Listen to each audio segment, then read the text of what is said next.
And we are live. Hello, everybody, and welcome back. It is time for Savior 6 Racing League. It's time for Season 2. We're here at the Bahrain International Circuit for the Bahrain Grand Prix with a couple of races here in this doubleheader first round in the championship.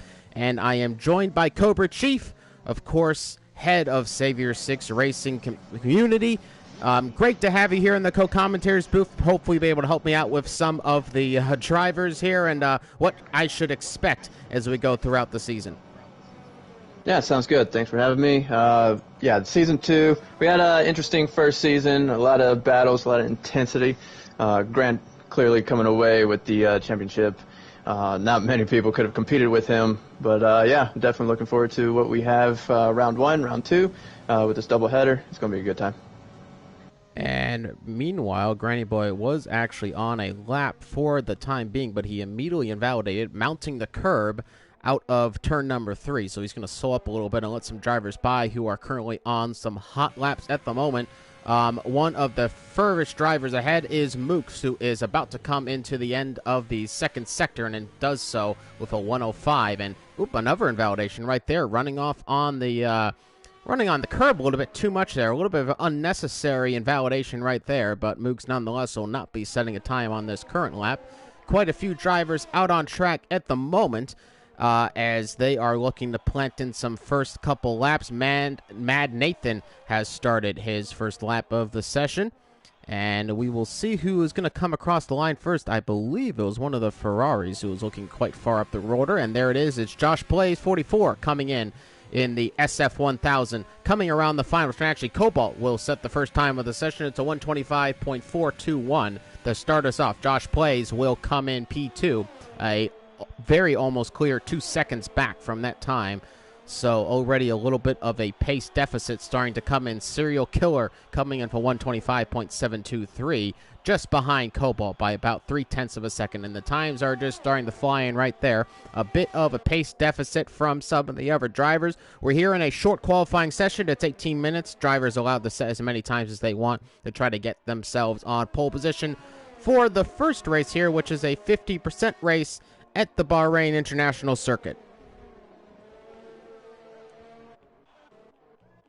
And we are just running on board right there. There's Knight Katse, who is about to come across the line, and he is going to go third fastest. So, Cobra, as we start Season 2 here at Bahrain, tell us a little bit about the Savior 6 Racing League and what got you interested in starting this venture in your streaming career.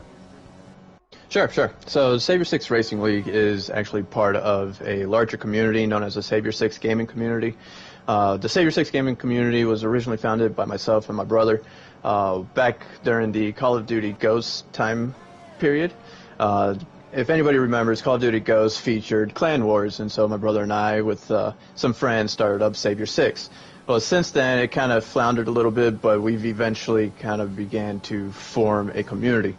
With this community, we wanted to take part in a racing league as well. A lot of us actually met up several seasons ago, probably back on, what was this, F1 2019. A few of us did a few leagues, and then we decided to start something of our own, and kind of at the same time, our communities and servers on Discord kind of started to grow. It's not a requirement for any of the drivers to join the gaming community, but we do strongly encourage the drivers to join because we do give rewards in the form of like the server XP that is found on Discord. So that was kind of the main thing, was just wanted to gather a bunch of people, have fun playing games. The Savior 6 Gaming Community is about all gamers on all games, on all consoles and systems. And yeah, that's basically where it came from. The name Savior 6 itself actually comes from the movie Behind Enemy Lines. If anyone's familiar with that, it is a movie basically about an F-18 pilot who gets shot down behind enemy lines and is working to evade capture. And the recovery force that was sent to recover the downed pilot, their call sign was Savior 6. And so that kind of just stuck to me. Being an Air Force veteran as well, that was kind of one of those things. It was military related, so it kind of fit for me, and it just grew from that. Well, I'm glad that at least somebody found some enjoyment out of Call of Duty Ghosts. That's nice to see. But also, thank you very much for your service. My father is also an Air Force veteran, so always nice to see that as well. As Owen Wilson Nice. is about to come across the line, and he is going to go fifth fastest, a 126.296 there in the McLaren, striking in its orange and blue livery. As not a lot of drivers live out a time at the moment. Guapo is currently on a time at the moment in the Ferrari as he's heading down towards the end of Sector 1, as mounting the curb a little bit there, missing the apex, going a little bit wide, actually has to avoid the curbing there. Probably might have invalidated that lap time if he hadn't, so a little bit of an overcorrection. Moving on into Sector 2. Very tricky part of the track here, coming through these couple of corners here. Of course, this very infamous turn number 12. Very difficult to get the braking right here, and let's see if he does so, and does so in fact. Hits the apex rather nicely. Actually, about to pick up some slipstream from his Ferrari teammate right here, Josh Blaze.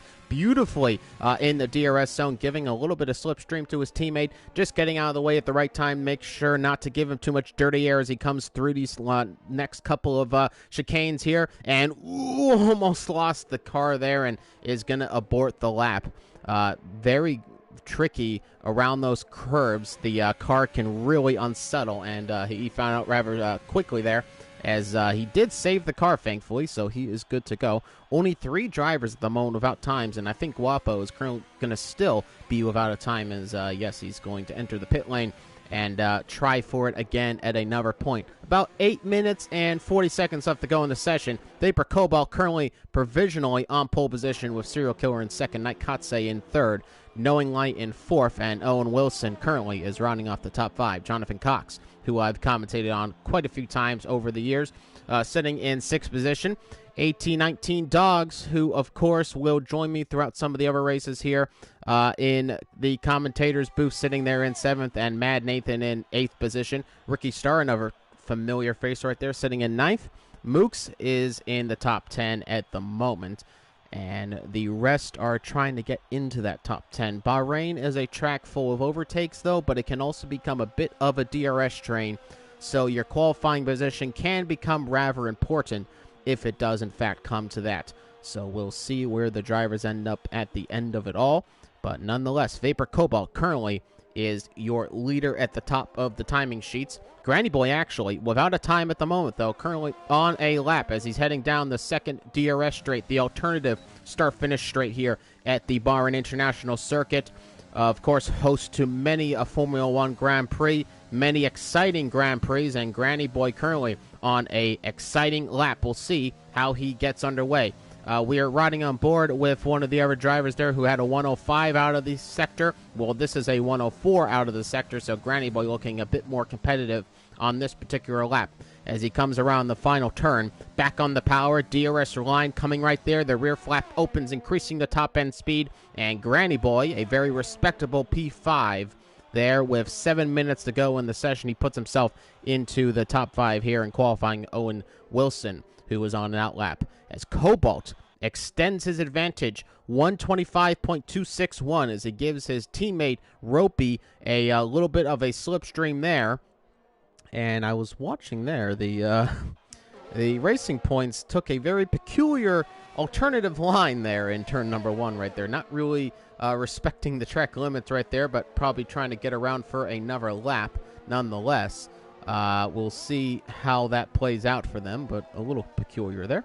Nonetheless, we are near the end of short qualifying. Pretty much all the drivers have times except for Guapo, who, as we saw, was on a good lap, but unfortunately unsettled the car a little bit. And Rivas Island, actually, Dog's teammate, without a time at the moment, would be sitting in last place if he does not get a time on the board. So, Cobra, as we're getting through qualifying at the moment, who stands out at the moment? Who is your pick still come into Season 2? Obviously, Granny Boy winning the championship. Do you think it's going to be a repeat of the same? Oh, actually, we have a spin, and that's a Williams.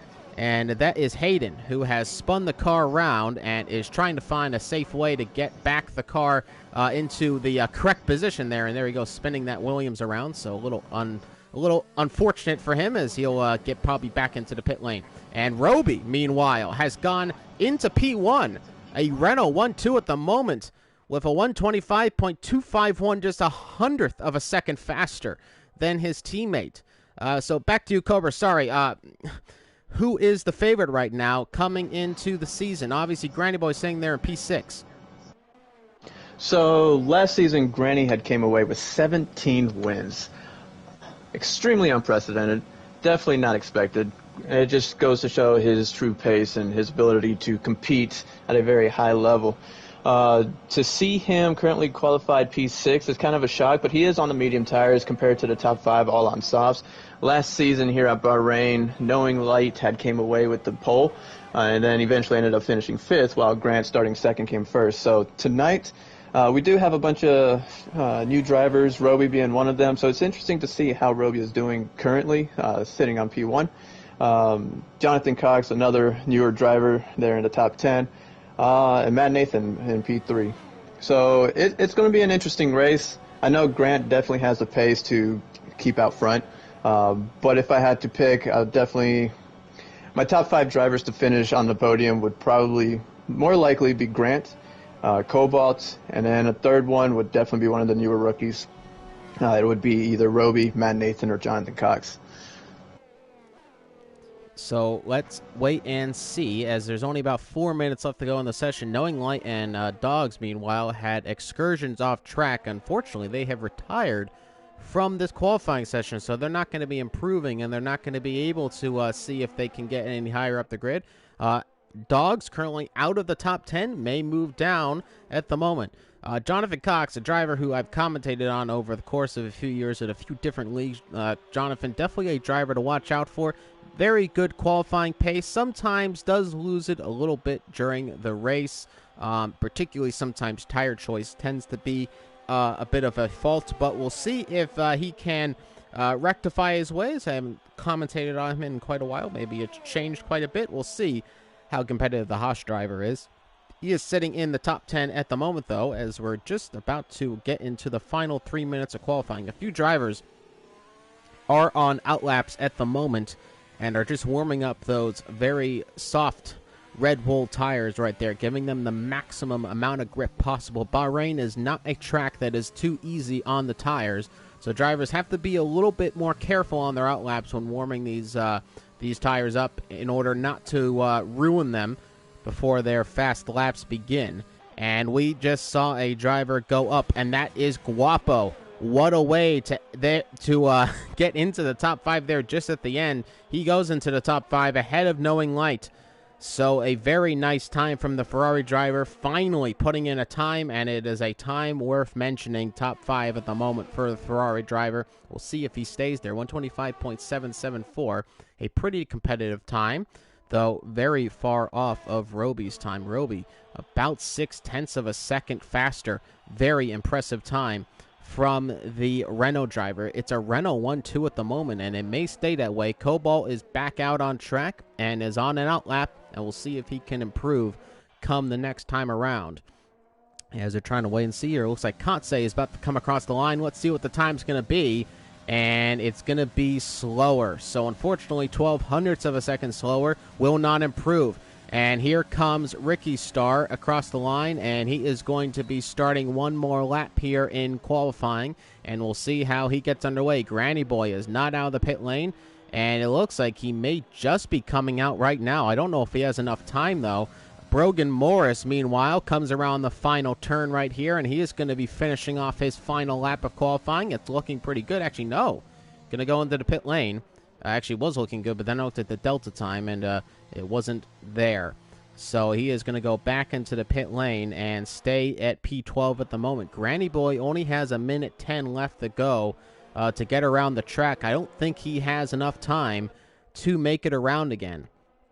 So we'll have to wait and see there. Meanwhile, Ricky Starr is heading down the start-finish line. I'm getting a bit of the red line glitch, so it sounded like the car was having issues, but nonetheless, he's heading up the hill out of Sector 2, and he had a bit of a moment there from the rear end, a bit of a complaining, as he comes out of Sector 2 up by about a tenth, but goes very, very wide. Can he keep it active? And he does keep it active. If you go wide enough and come back in, the game will not trip you up. So meanwhile, coming into the final turn, and he overextends there as into the entrance of the turn, just went a little bit too far wide and tried to get the best entrance possible to the apex, and it just didn't quite work out for him.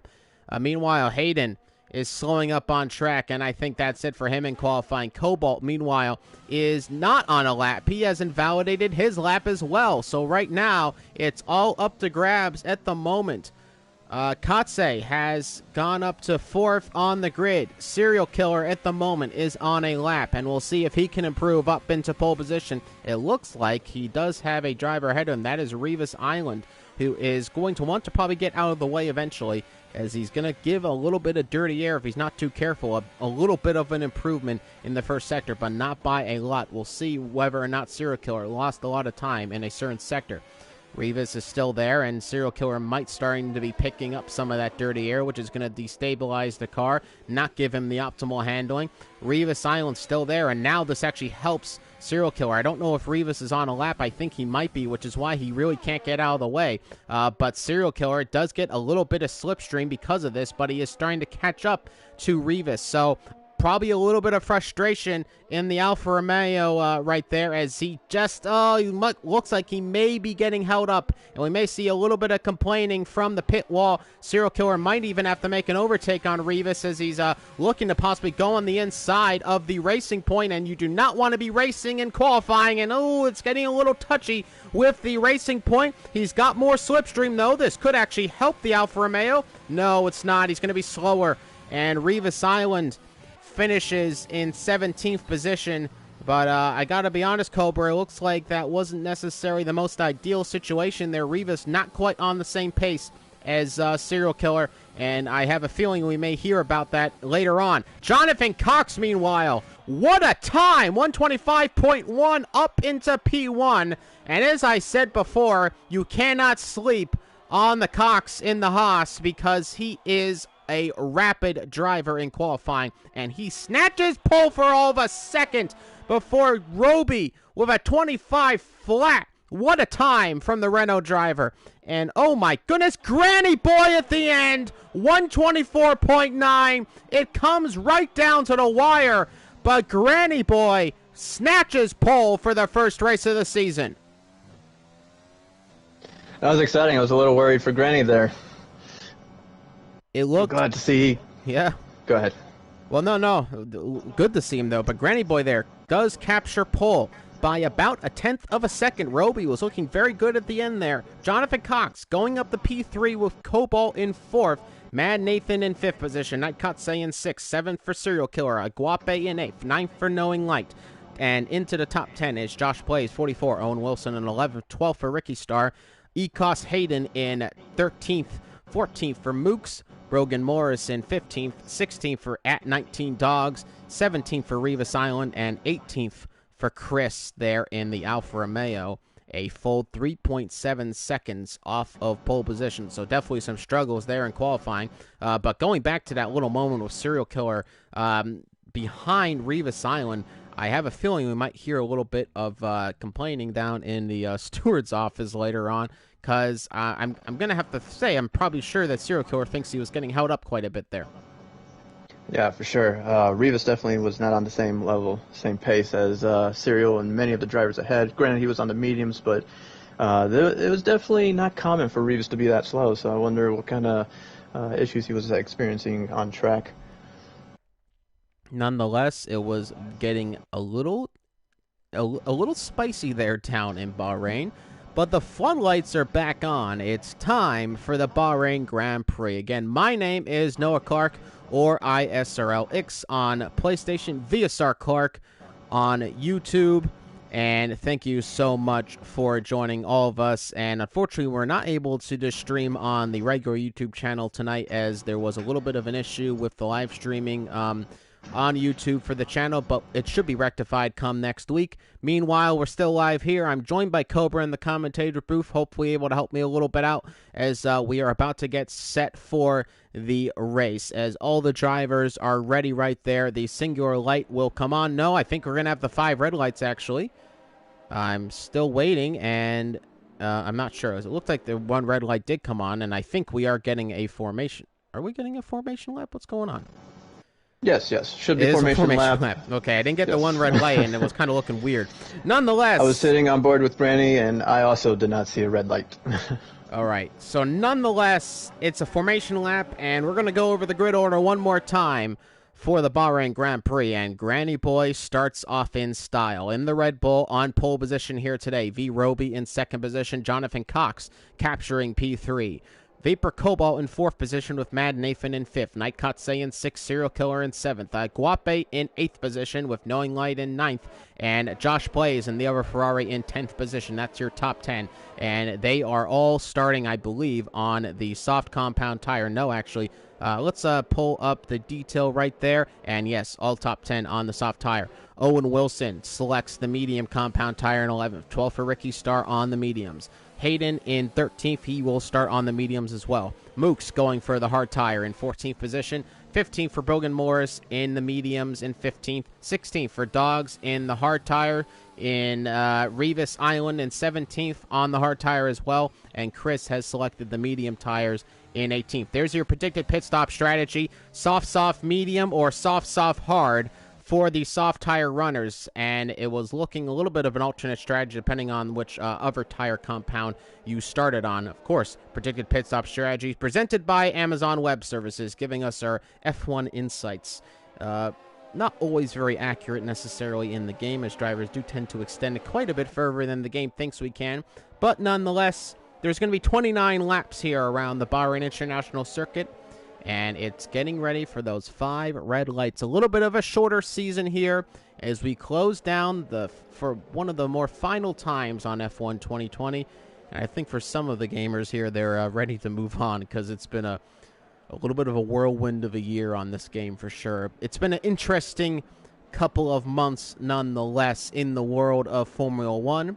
And let's see if we get an interesting race here as Granny Boy lines up in the pole position slot with Roby there in 2nd, Jonathan Cox in 3rd, and Chris right now rolling up into the last grid position in 18th, getting ready for those 5 red lights. 1 light, 2 lights, 3 lights, 4 lights, 5 lights. It's here at the Bahrain International Circuit.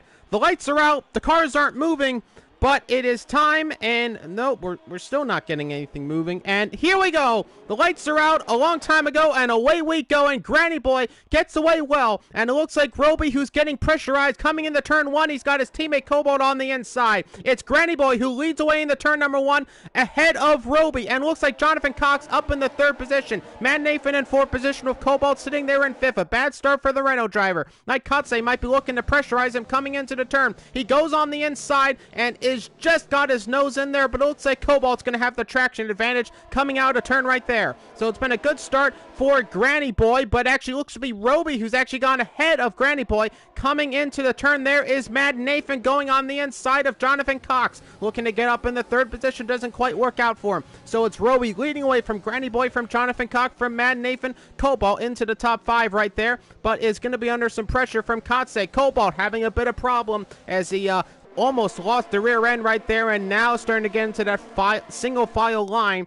as it comes accustomed here in Bahrain. A bit of a DRS train may start to form. Drivers have to attack early here before they get stuck into that train to get the advantage on track. But Roby leads away this Grand Prix. Granny Boy was doing well in P1, but it looks like he has dropped back a little bit. Cobra, did you see exactly how that move came about?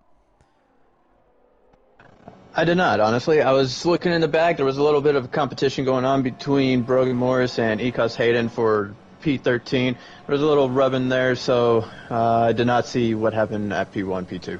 Granny Boy looking to maybe challenge around the outside. He's going to move to the outside line. Roby will have the inside line and defending, and he does keep ahead of the Red Bull for the moment. Granny Boy right in the rear diffuser, though, of that Renault, and he moves to the outside line. Roby can cover it well, though. He is ahead at the moment. So Granny Boy, not with a lot of avenues, is going to stay in P2 for the moment. Jonathan Cox there, sitting in P3 ahead of Mad Nathan by about half a second. Look at this, Granny Boy trying to make an advance on him. He's fastest in the first sector. We have a bit of a problem, and I think it's Josh Plays, who has been spun around in some capacity. Does not have any damage on the front wing and gets passed by Mooks down into 17th. Revis Island a little bit further back in 18th, but might be looking for the sights up Josh Plays at the moment. A big lockup from the Ferrari, who looks to be trying to go on the inside of Mooks, but it doesn't work out for him.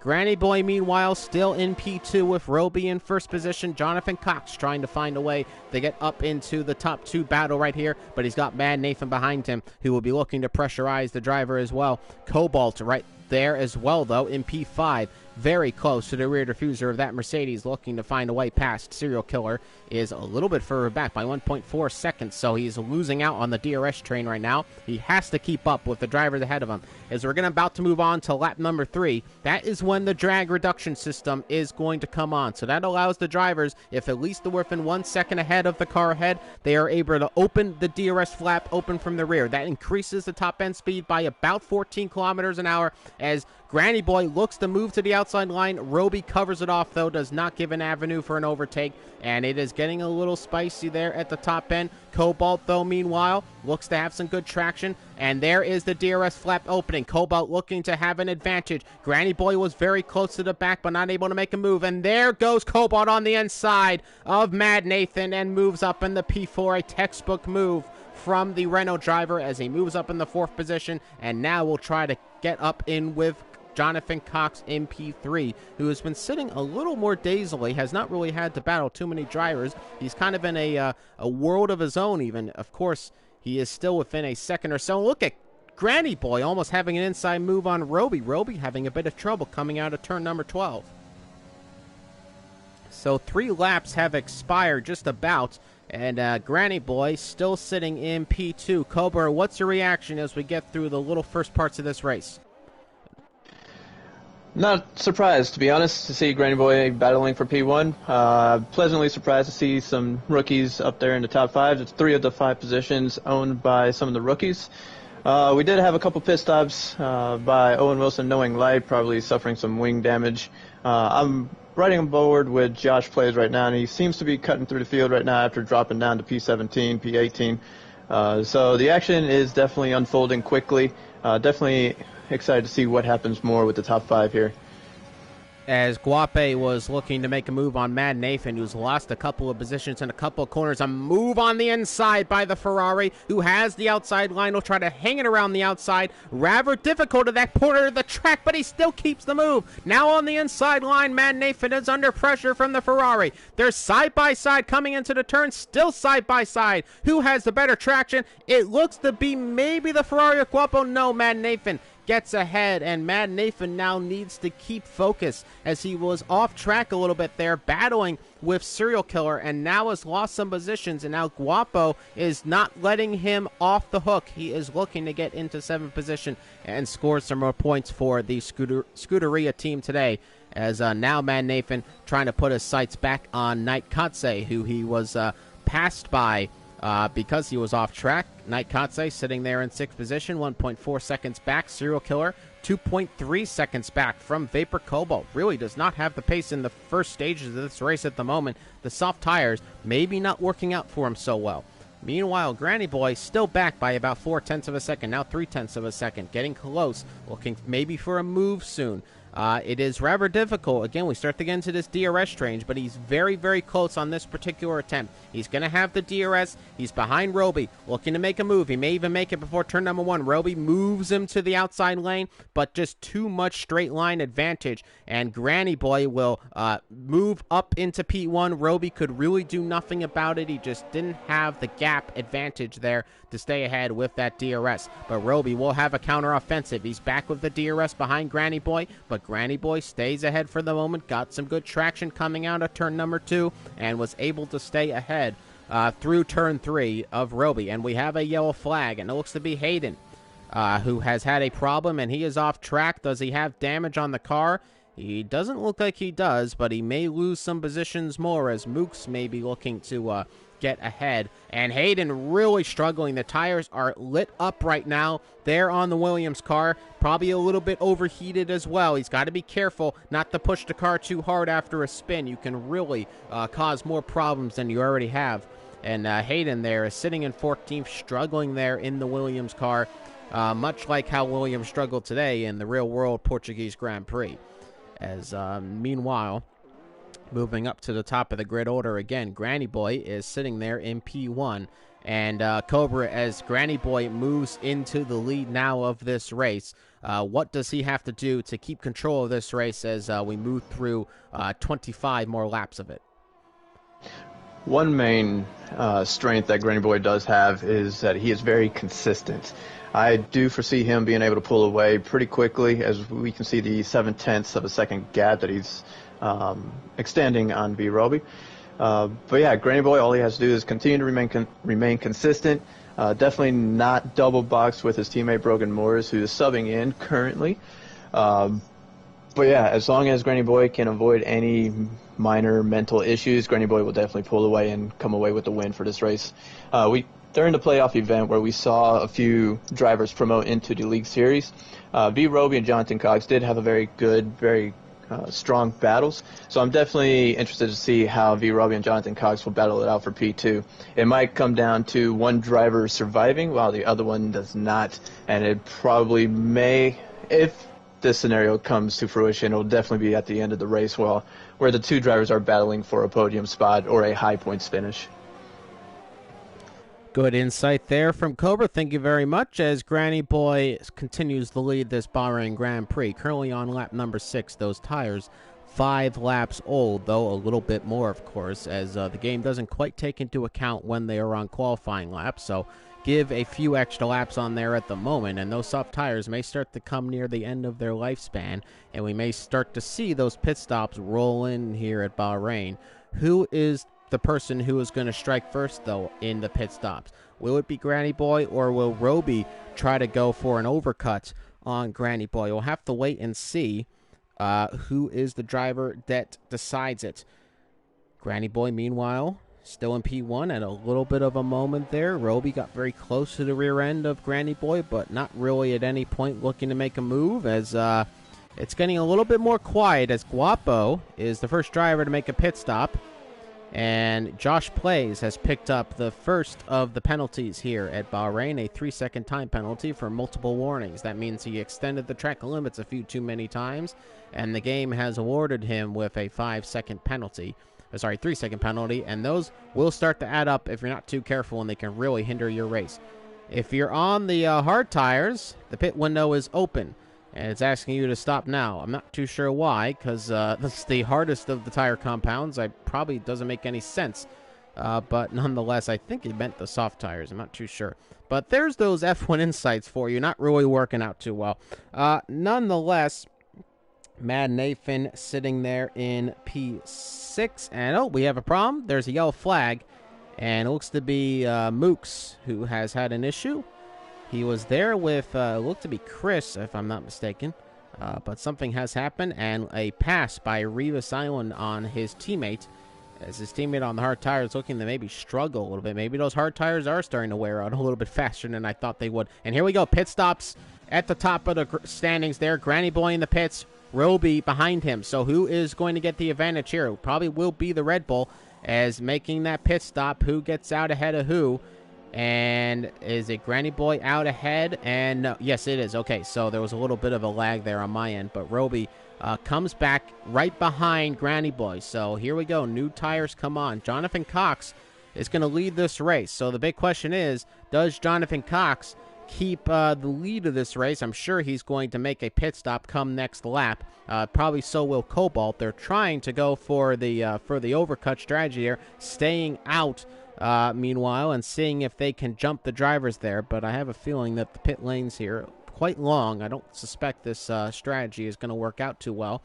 Really, the only thing you can hope for is Granny Boy gets stuck in a bit of traffic. He's got his teammate ahead of him, so I don't suspect that's going to be too much of a problem. Ricky Star may cause problems. We'll have to wait and see. There's another yellow flag in Sector 1, and that's Chris, who is having a bit of a moment, was having a bit of a 360 spin there, and I'm not too sure what's going on. Drivers going side by side of each other, maybe not being too careful, touching each other, and having a bit of a spin. So here comes Jonathan Cox towards the end of this lap. Will he elect to make the pit stop? I'd rather think he would, to minimize the amount of time he's going to lose, and he is going to enter the pit lane, and Cobalt will follow suit. So let's see, does Jonathan Cox keep the lead of this race? Granny Boy is just starting that back straight, as he's got his teammate Brogan Morris ahead of him, who's giving him a bit of slipstream. Jonathan Cox comes in, and he is going to put on the medium compound tires. I'm sure Granny Boy is going to keep the lead of this race. Meanwhile, Brogan Morris does not defend at all, and Granny Boy moves up in the 4th position.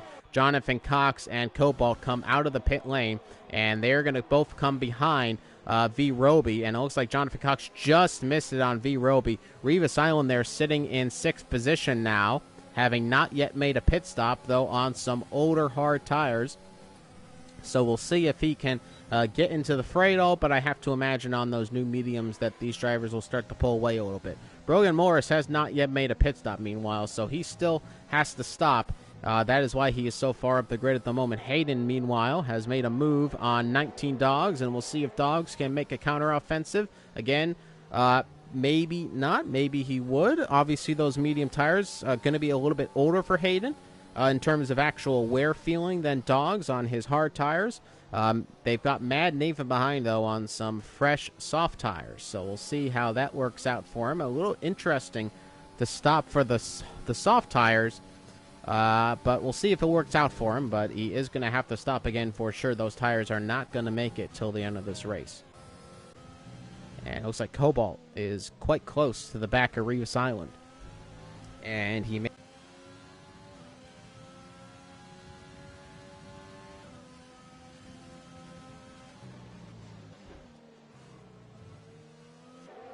bit of a microphone disconnect there. Cobalt, though, does get ahead of Revis Island on the inside. And Revis Island moves down into P7. He does not have DRS either, so he's going to lose out on that slipstream advantage. Mad Nathan, meanwhile, is the fastest man on track as he sits there in P10. Meanwhile, Hayden is looking to go around the outside of Dogs and now has the inside line. Dogs covers it off, though.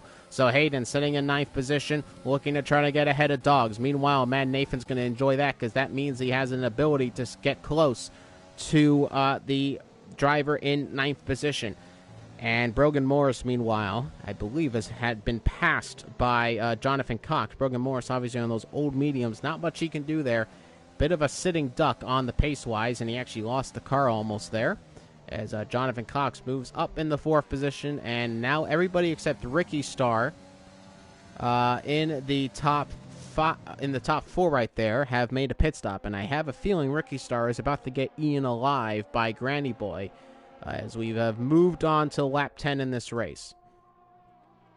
Do stay tuned. We still have one more race after this. It's a reverse grid race here in the Bahrain short circuit, a 50% race around that particular track, and that should be very, very interesting. Now, is it a reverse is it a reverse grid of all the drivers or only the top 10, Cobra? It'll be a reverse of all drivers. Of course, if there's any DNFs, the DNF drivers will start in the back, but otherwise, any driver that finishes, it'll be a reverse from that point. And Ricky Starr, meanwhile, is going to have a reverse of his fortunes as he moves down in the P2, and he may have to look to make that pit stop rather soon. He may be extending the medium tire run a little bit too much at the moment, as Granny Boy has moved up into the lead. Roby, meanwhile, does still have to get past Ricky Starr. It really all depends where he catches this driver. Will he catch him on a straight, or will he catch him in some turns where it's going to be a little bit more difficult to get past him? And Granny Boy could get a decisive advantage depending on when that pass happens. Roby is back by about a second, but now he moves within a second. Does miss the apex a little bit there and does lose some time, though, as Jonathan Cox does have some advantage on Roby in this particular location, as he does have DRS. It's something Roby did not have on Ricky Starr. So Jonathan Cox does have a possibility of maybe getting into a position where he can overtake Roby for P3. but Roby is catching up to Ricky Starr rather rapidly, and I have a feeling it's either going to be this turn or turn number 1 where Ricky Starr loses this position. That is, of course, if he doesn't yet make a pit stop. Ricky Starr is almost losing the rear end there. Ricky Starr, though, stays out, but he will go down to P3. It looks like Ricky Starr, though, has a little bit more straight line speed than I thought he would have, and I think they're going to go side by side in the turn 1, something Roby cannot afford, and some contact between the two, and Roby stays there, and now Jonathan Cox is going to try to challenge on the inside. He gets pushed off by Roby. Roby, meanwhile, may be a little bit more abrasive with his next move, and he's going to go on the inside of Ricky Starr and a big dive on there, and Roby is going to get up in the P2, and now Jonathan Cox, meanwhile, going to try to make quick work of Ricky Starr. He can't make it happen. Ooh, he gets caught up a little bit on the rear diffuser there. Almost some contact between the two. A big dive bomb on the inside of Ricky Starr. Ricky Starr trying to hang it on the outside. Can't do it.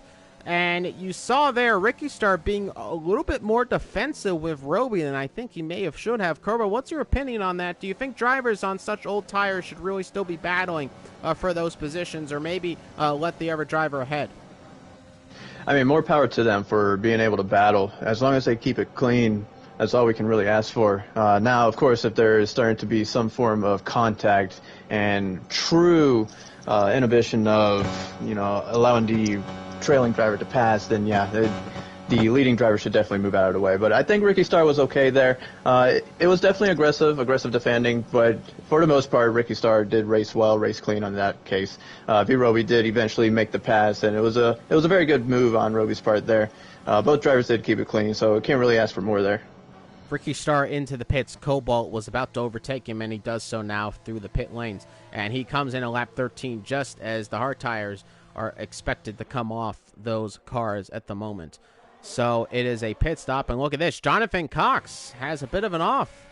It looks like he may have had a run on Roby, and now look at Cobalt on the inside. Jonathan Cox trying to brake late, banging wheels with the Renault driver who has the pace advantage. Cobalt, I think, has the traction advantage, so Cobalt has a problem. And now a switchback with Jonathan Cox trying to hang it around the outside. May go the outside line here, and a bit of a double move maybe from Cobalt, or maybe Jonathan Cox just didn't quite have the gap at any place to make the move. But meanwhile, Cobalt stays in P3. Jonathan Cox sitting in P4. Matt Nathan is in the top 5 at the moment. He's been very rapid on track, but he hasn't quite gone within a battling range of any of these drivers, and he's actually back by 4.2 seconds. Meanwhile, there is a problem for Serial Killer.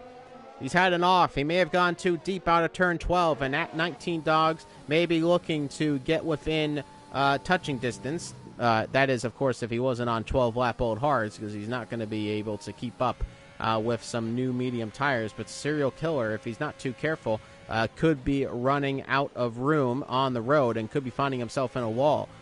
So at 19 dogs, we'll keep close and see if he can pick up an advantage on the struggling Alfa Romeo. Meanwhile, Guapo ahead of Knight Katse. Katse is within striking distance with DRS possibly coming out of the exit here.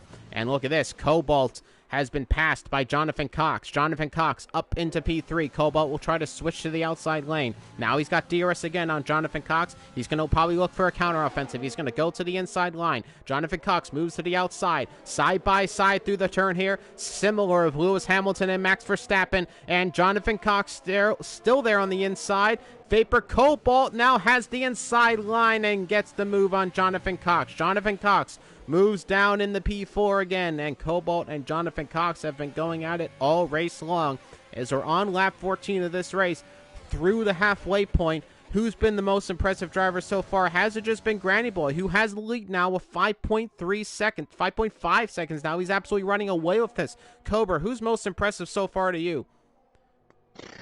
I would have to say Matt Nathan is the most impressive. We saw Nathan drop back a little bit and fought his way back up.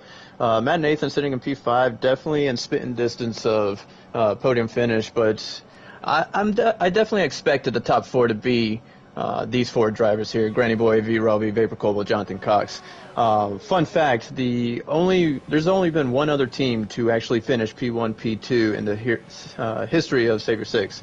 And that was Red Bull between 18-19 dogs and Knowing Light 354.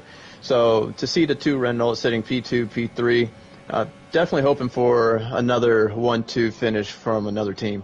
Can't have Red Bull dominating all the time, so yeah, we definitely have an interesting battle unfolding for us the second half of this race.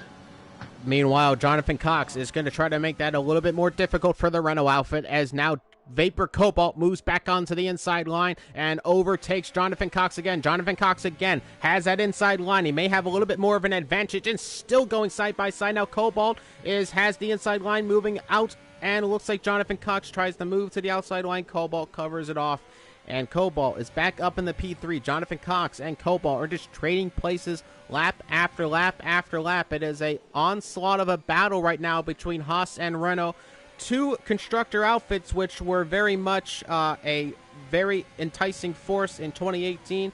One of the teams happened to have a bit of a drop-off, unfortunately, and wasn't really able to keep up with the other. But we're still having that same rivalry here in Savior 6 Racing League Season 2, as Cobalt is ahead in P3, Jonathan Cox back into P4. Meanwhile, Roby is in a bit of a race of his own, 2.7 seconds ahead of his teammate, but 5.6 seconds back from Granny Boy, and seemingly no chance of catching up anymore to Granny Boy, who is just running away with it right now in the Red Bull. Rather expected from some of the drivers, you'd have to imagine. It's going to be interesting, though. We have that reverse grid race here. If Granny Boy does win this race and there's no DNFs, Granny Boy is going to be starting at the back of the race. It's a 50% race around Bahrain short. Does he have the possibility of maybe making it a double win? It's going to be rather difficult for him, but stranger things have happened in the world of Formula 1. And Granny Boy is a very fast driver. Meanwhile, we're seeing some more pit stops as Guapo is in the pits, so is Brogan Moore. So finally, some of those drivers on their hard tires near the end there have gone off those tires. Guapo moves on to a set of mediums. He's going to go till the end of the race. He's coming side by side of Hayden, coming out of the pit lane. Hayden has the advantage on the hard tires. But here comes Guapo as he moves to the outside line. Hayden is squeezing him off track, not giving him any room right there. And he's going to stay ahead for the moment in P14. Guapo and Hayden right battling out of the gates. But here, some better traction on those medium tires and a move on the inside. They're still side by side through the turns here. Very, very nice racing between the two drivers. And now Guapo has moved back behind Hayden. And look at Guapo. He had some major traction on those medium tires. You can see the pace advantage on those mediums compared to the hards. A big lockup from Hayden coming into turn 12. And Guapo, it may be a matter of time before he makes a move up into P14 in this race. Meanwhile, Cobalt is trying to make a move again on Jonathan Cox, who got ahead of him. And on the inside into the turn is Cobalt, and Cobalt makes the move. Jonathan Cox, meanwhile, actually goes very wide out of the exit of turn 1 and is not going to have that same sort of counteroffensive as he's had in the past, and he's going to be back in P4 behind Cobalt. And I have a feeling that this race is going to go till the wire between these two drivers, as Jonathan Cox breaks very late into the turn there and almost hit the back of Cobalt. But very nice racing between everybody here. Josh Plays, meanwhile, looking to make a pass on the other Haas of Mooks on the inside. A big lockup, and I think Mooks might be able to have the advantage back on the inside ahead of Josh Plays. They're still side by side. Two Ferrari-powered cars there right now. Brogan Morris might get involved as well in that Honda-powered Red Bull. And here comes Mooks on the outside. We're riding on board of Brogan Morris. A bit of a spin, and it looks like Josh Plays, unfortunately, does not have the great, does not boot out well from Mooks. He got spun around there by the Haas. Ooh, and Brogan Morris hits the back of Mooks there, and that was a very nice battle right there. But unfortunately, it looks like Mooks may have moved a little over on Josh Plays, and Josh Plays, unfortunately, has been spun around, and he's down in 15th, back 4.2 seconds from Hayden.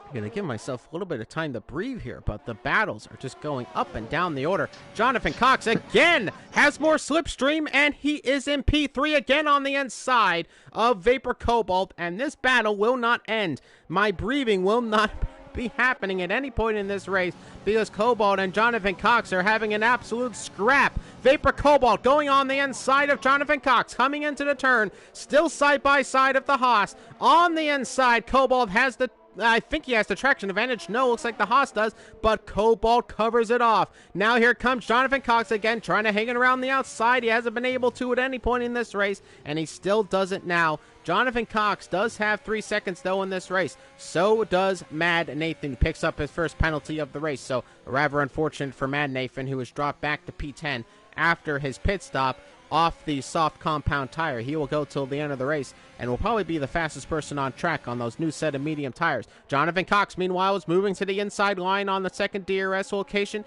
Not a usual overtaking opportunity for drivers, but Cobalt was not too fast out of turn 12, and Jonathan Cox had the ability to make an overtake on the inside, but he decides against it for the moment, thinking there is some better locations to make that move. It's probably going to be on the start-finish line again, given how this race has gone. Cobalt into the turn. Jonathan Cox into the turn as well, about 4/10 of a second. And Cobalt, meanwhile, is going to... Oh, I think he was going to fake a pit stop there. He might have just been moving on to slipstream range. Jonathan Cox moves to the inside line. This may even be an easier move than normal, as he's ahead, actually, coming into the turn. And Cobalt is going to try the challenge back on Jonathan Cox, but he can't quite do it. And Brogan Morris is out of this race. And that's a crash. And are we going to have a safety car? We're going to have a virtual safety car. So Brogan Morris has crashed on the uphill section here where Owen Wilson's car is. And there is the carcass of the Red Bull that Owen Wilson passes. And Brogan Morris has crashed out of this race. We're on a virtual safety car. Drivers have to keep the relative delta that they have. Not a full course caution here in the Bahrain Grand Prix. But this virtual safety car has helped me a little bit. It's going to be my oxygen tank for the moment, as I'm going to try to breathe out a little bit. Never mind. Actually, it went green flags. I should have just shut up about it. You should have had a glass of water in the meantime. Just shut up. But no, I didn't have anything, and we're back racing. Lap 19 of 29. There's about 10 laps left in this race, and Granny Boy is just in absolute control at the moment. V. Roby has had an off, and he has damage on the car. There's front wing damage on that Renault, so he had a bit of a moment in the uphill section of Sector 2. And I think that's going to be a pit stop for Roby, who has, yes, a lot of damage on the right side of that car. A lot of front wing is missing. And it's going to be a pit stop for Roby. And Jonathan Cox is going to move up in the P2 in this race, ahead of Vapor Cobalt. But Cobalt now has the ability to get into P2. So Cobalt's not going to let this go. He's got some DRS. Does he have an ability to make a move on the inside? No, Jonathan Cox stays ahead for the moment. Cobalt may have another chance. Jonathan Cox has a bit of problem getting the traction out of turn number 1. Back on the power, DRS activated. He's going to get close to Jonathan Cox. I don't think he's going to quite have the ability to get on the inside. But Cobra, as we move on into the later stages of this race, we're on to the final few laps here. Who has been most impressive so far? Most impressive? That's tough. Definitely 18, 19 dogs and Revis Island 19 in the racing points. Both still on their first set of tires on the hards. They have yet to pit. They're probably going to pit for softs here in the next lap or two. So it'll be interesting to see how well they'll keep up as the final few laps of the race progress. But Granny Boy, Jonathan Cox, Vapor Cobalt, definitely not surprising to see them out front. Kind of surprised to see V. Roby take some damage there and have to pit. It almost seems like his race will be over. It's going to be tough for him to catch back up. Assuming, of course, there's no safety car. If there's a safety car, we could definitely see a different race again for V. Roby. But as of right now, the top threes, not too surprising. Racing points still on the first set of tires. A little surprising, but we'll be in store for some good racing here at the end. Well, my gaps have disappeared at the moment, but Cobalt and Jonathan Cox, I just have to tell you the gap is very small, as Cobalt has made a move very close with Jonathan Cox. There a move on the inside, and Cobalt is up into P2. Jonathan Cox is in this battle, but he has not been able to at any point get ahead of Cobalt number 1 and get a gap on Cobalt number 2, because he has a 3-second time penalty that is going to rather hurt him, and I think maybe possibly hurt his chances of a podium here. A bunch of drivers are pitting for soft tires. Night Kotze in the pit lane, Serial Killer in the pit lane. At 19 Dogs goes into the pits. gets off those 20-lap-old hards, and he's still in the pit lane. Oh, no, he just does get out. There's just a bit of a screen glitch on there, but at 19 Dogs out, and he is on the soft tires, so we'll see how these soft tire runners do. V. Roby is going to be helped by this a little bit. He's on the soft tires. He's setting fastest sectors. He's in P5 at the moment. He's back by 10.4 seconds to Revis Island. It may have been a little bit earlier for a soft to the end run in terms of competitive pace than he probably would like, but he is going to be very rapid here. We'll see if he can catch up to Revis Island. If he can do that and maybe even catch up to Jonathan Cox, there is that 3-second time penalty he has to worry about. If we actually bring up the penalties, it's all 3 seconds for the drivers who have them. Mad Nathan is one of them at 19 Dogs as well, and Josh Blaze and Chris also have penalties. Meanwhile, Cobalt actually got a very nice run out of the final turn of the last lap. But Jonathan Cox, what speed on the inside. Goes a bit too deep, though, and Cobalt is going to get back ahead. A nice move from Cobalt to get back ahead. Jonathan Cox moves to the inside line, and I'm starting to get a little bit of a common theme saying that name in the Haas car, but he continues to keep the pressure on Vapor Cobalt, who stays ahead for the moment. Meanwhile, V. Roby has set the fastest lap of this race, and actually a pit stop for Revis Island.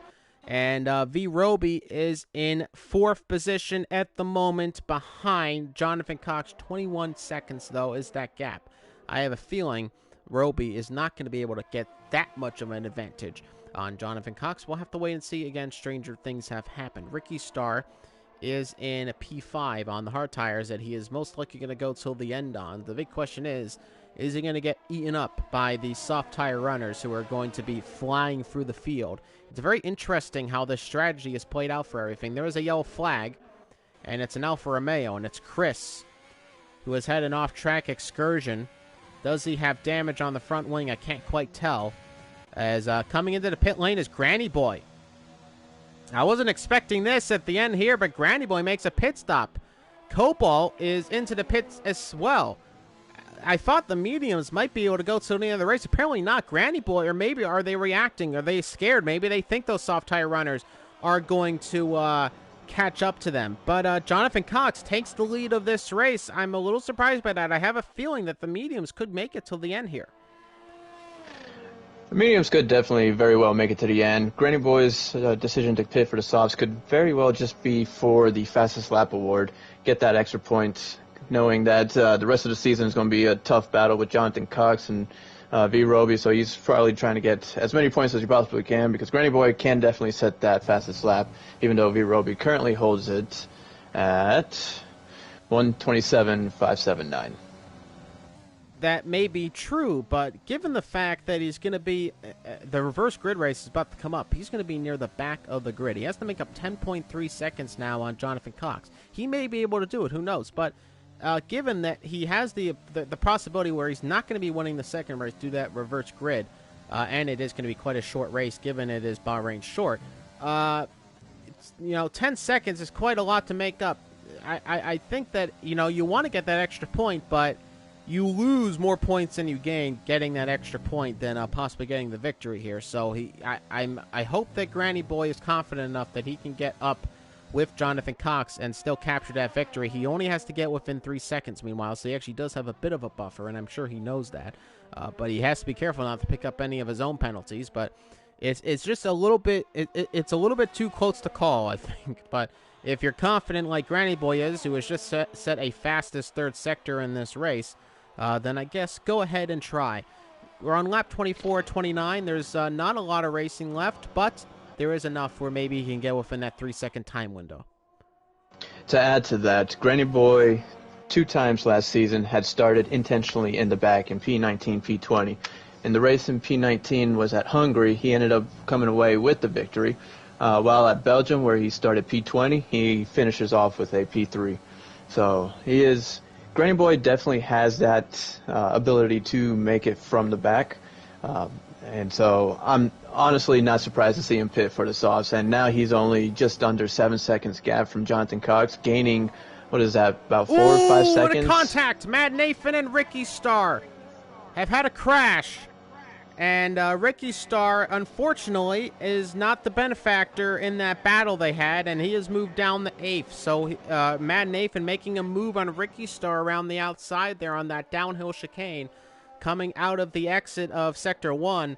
And unfortunately, that has left Ricky Starr there in 8th position. Meanwhile, as you were saying, 5.4 seconds now the gap. And while that it may be true that he has made up of those positions, it's not going to be as easy, I think, at Bahrain Short, given that it's not going to be a very long race. 50% on Bahrain Short is not necessarily the longest race of all time. I've commentated on a full race, a full 100% race at Bahrain Short, and it's not all that long to begin with either. So we'll have to wait and see, but Granny Boy definitely taking a risk, which I think is going to pay off rather soon. Unless, of course, he does pick up a penalty. I'm not sure how many warnings he's on. Mooks, meanwhile, has... And it's a full safety car. Mooks is out of this race. He has had a crash out in Sector 2, and that has blown this race wide open. Safety car deployed. V. Roby there in 3rd. He's back in the mix. Jonathan Cox... There, 4 seconds now. We will be able to make a pit stop and maybe be able to not lose as many positions as he would have before. But this is rather interesting. A crash for the Haas driver of Mooks in the final stages of this race. Not a lot of laps left. The safety car may come in earlier than other drivers expect. This is going to be very, very, very interesting. At 19 Dogs makes another pit stop. Has he had picked up damage or something? I'm not too sure. He goes on to a new set of soft tires. But meanwhile, down in P11, behind Knowing Light, who's on a set of medium tires, he'll have the advantage there. But this is a full course caution here near the end of this race. Not what I expected to see. But this is going to really throw a spanner in the works for some of the drivers here at the moment. As there goes Jonathan Cox in the pit lane, as you might expect. Granny Boy's going to take the lead. Does Roby, though, get the lead, as he has to keep a relative pace delta to Jonathan Cox. So Jonathan Cox may be able to get ahead of Roby coming out of the pit lane. Jonathan Cox just coming out there near the end. I think he's going to... No, Roby into the pit lane. Sorry, a Cobalt in the pit lane, sorry. So Roby, no, it's Cobalt who stays out. It's all very confusing with all these yellow cars. But, so Jonathan Cox comes behind Cobalt. So these two drivers back in the mix of each other again. Roby has made another pit stop. I'm not too sure why Roby has decided to do that. I know that his, yeah, I'm a little surprised there by Roby making that pit stop. He might just be going for the fresher sauce, but yeah, that's his old sauce were maybe 2-3 laps old, I believe, 5 max. So this is definitely an interesting strategy that he's pulling off. The battle for P2 is going to heat up for sure. Granny Boy is going to pull away while Vapor Cobalt and Jonathan Cox battle it out. Night Cassie could definitely make a quick, late run for a podium spot, especially if there's some contact between Cobalt and Cox. So it'll definitely be interesting. Revis also on some fresher softs rather.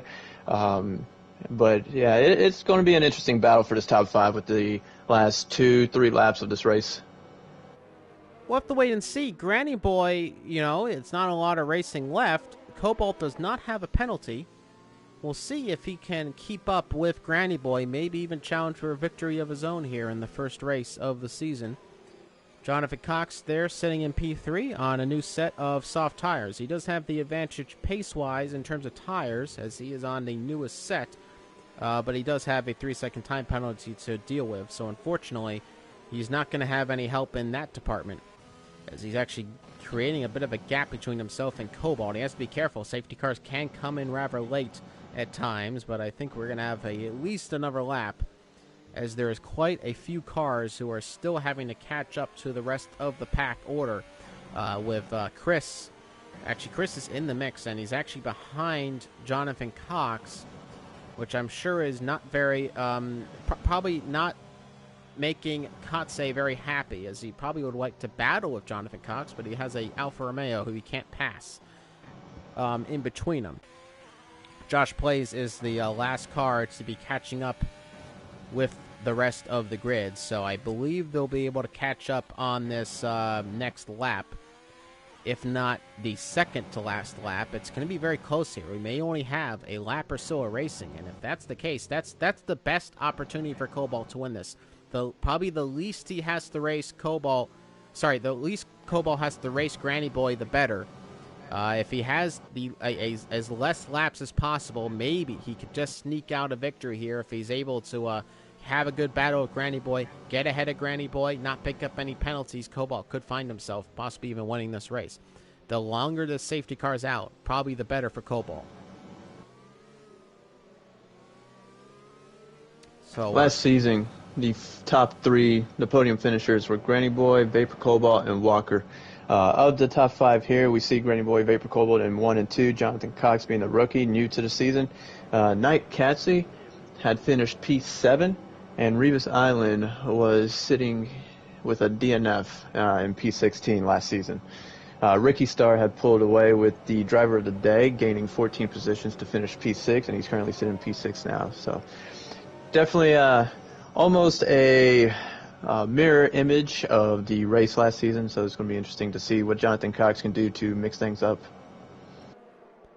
It is very, very interesting. Safety car is in this lap, so we will have all but two laps left in this race, and we are going to wait and see whether or not Granny Boy keeps the lead of this race. Cobalt is going to look to get the best start possible.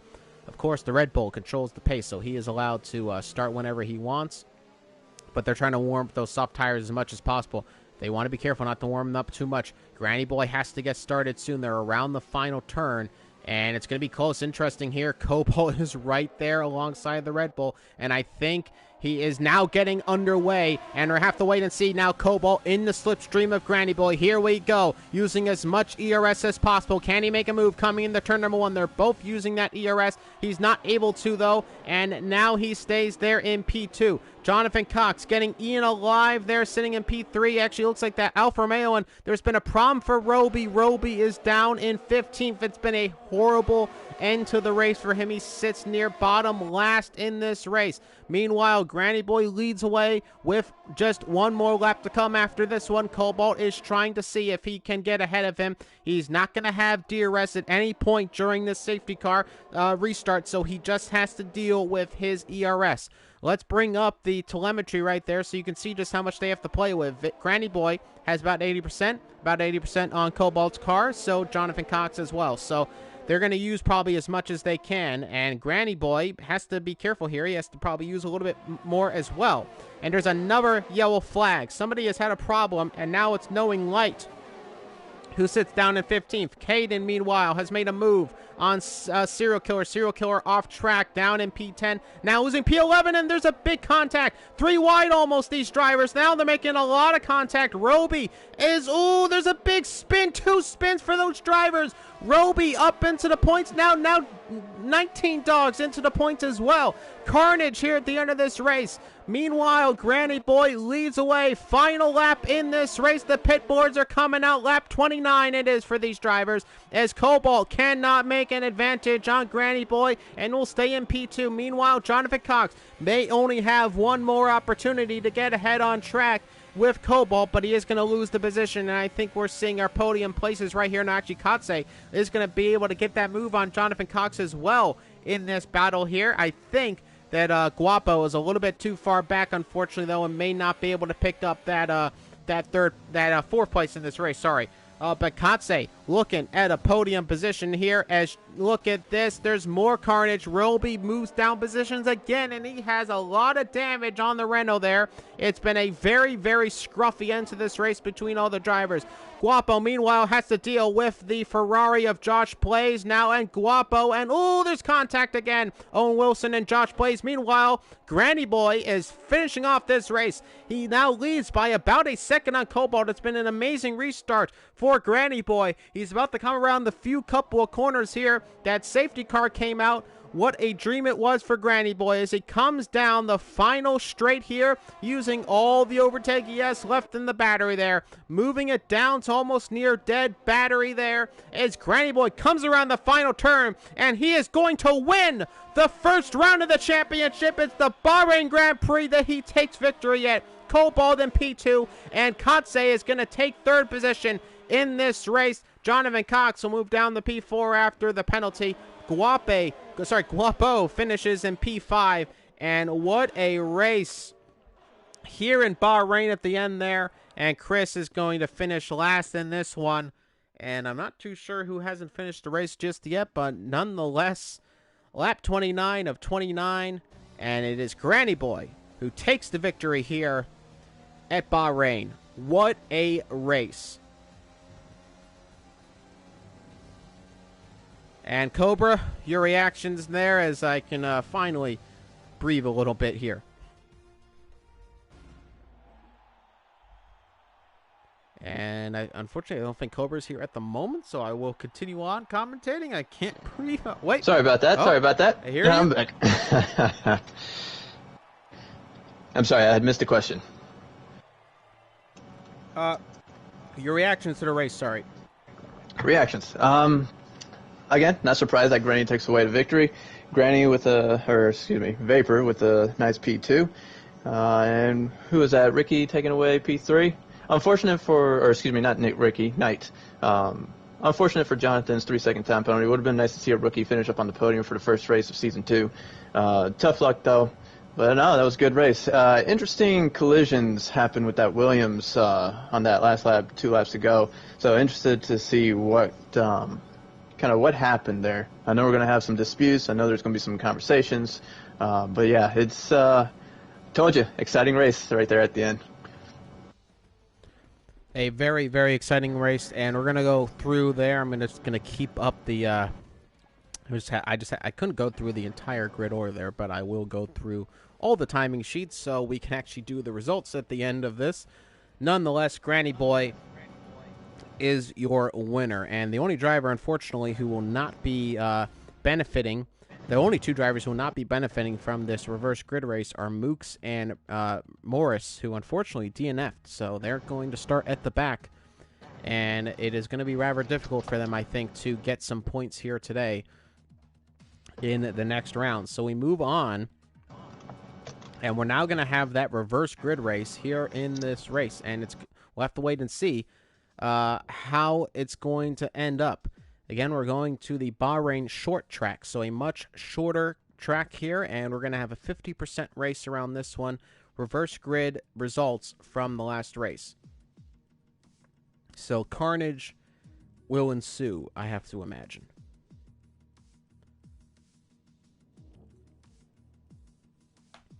As we're just making the custom grid right now. And I believe that will be Cobra who's currently making that. I'm sure he looked. So we're just going to wait and see. And then we'll get back into some racing action. And we'll get ready for the formation lap. And then the five red lights that hopefully will work this time.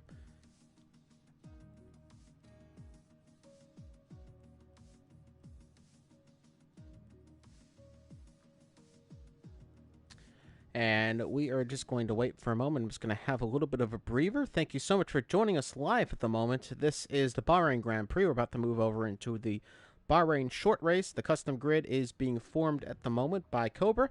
And we will be getting into the racing rather shortly.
And we are just waiting at the moment. Custom grid is currently being informed, ladies and gentlemen. We will be getting right into the race, and we will continue live with this Bahrain Grand Prix.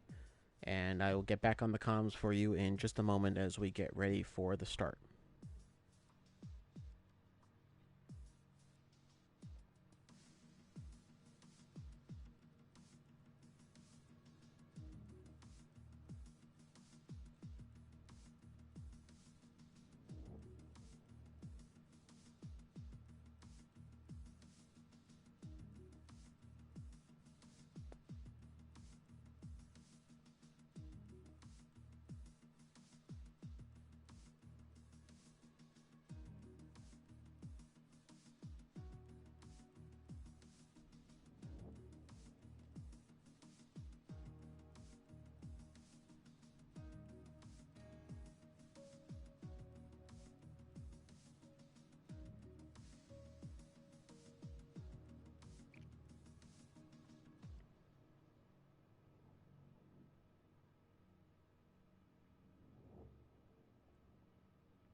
And ladies and gentlemen, we are getting ready now. The grid has been reset, and it's time for the 50% race around the Bahrain short version of the track. We're going to see who forgets to turn at the right location. I have a feeling we may see a few drivers forget which track they're at.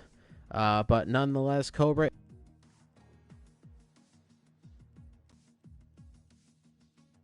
of the track, and it's going to be a rather interesting race, I believe, with this reverse grid.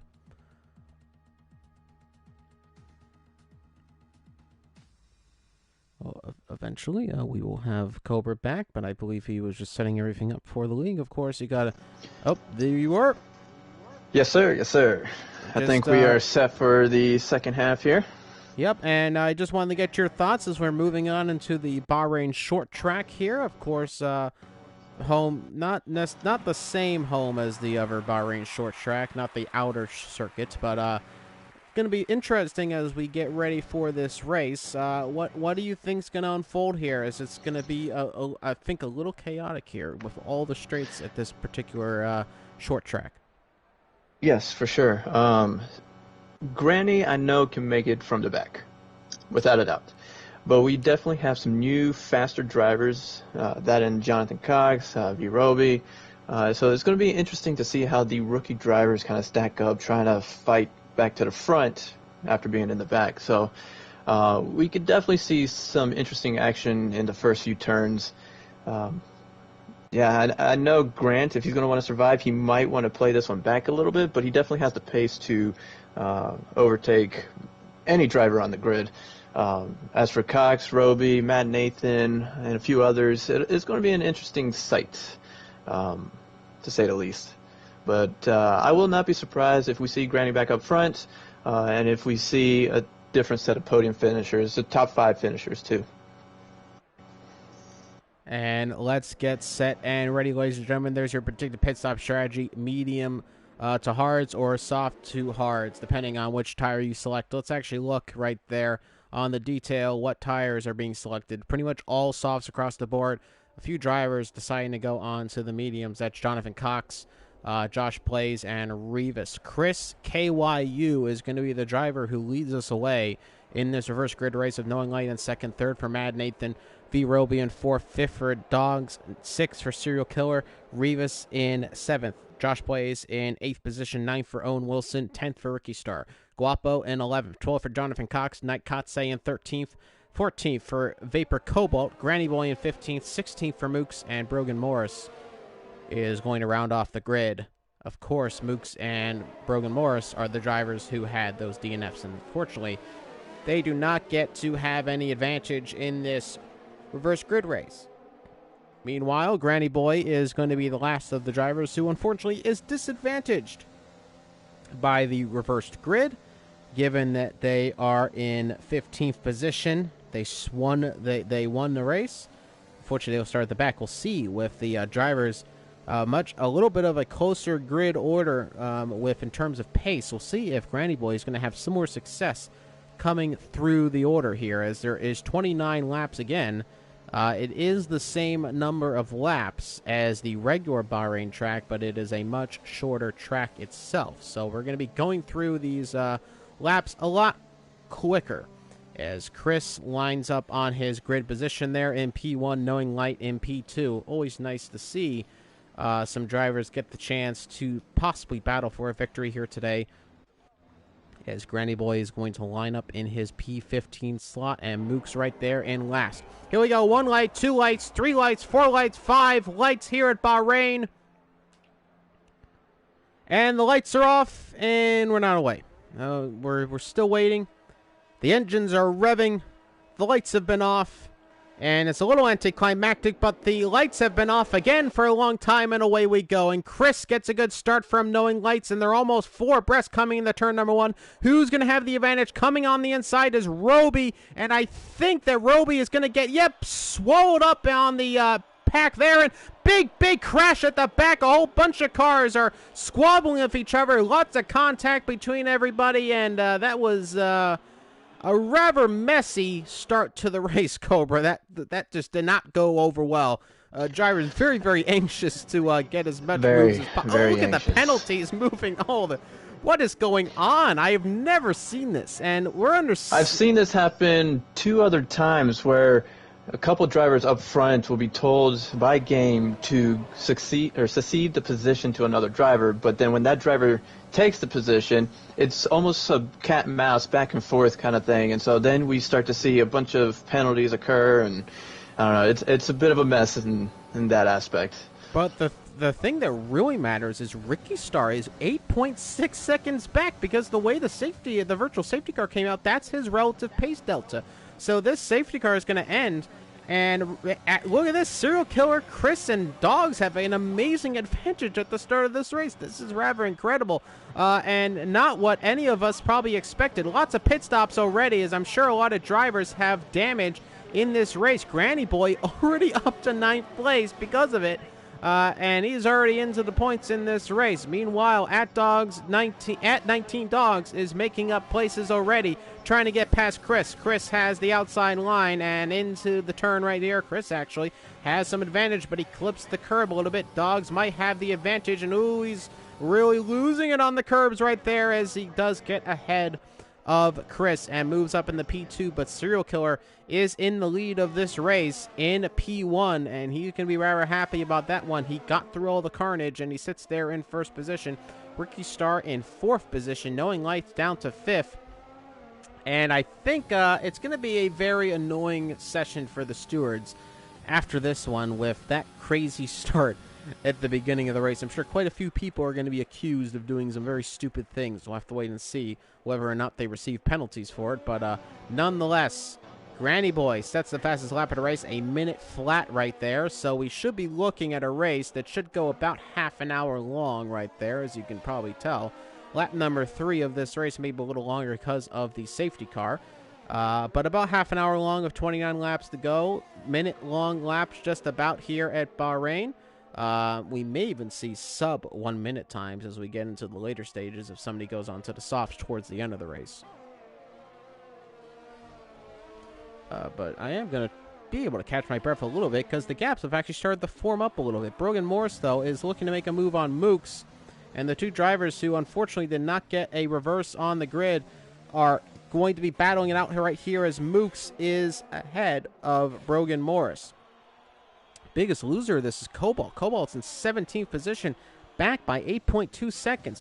Granny Boy is already up in the P7. Now he's about to make a move on Revis Island up into P6 and is now looking to get up to Knowing Lights. So I was going to say Granny Boy may have struggled a little bit more to keep up the advantage, but that big kerfuffle, him being able to get through that kerfuffle has really helped him out here as he's now in P6 and very much in striking distance for a win here today as long as he can keep up the pace we know that he has.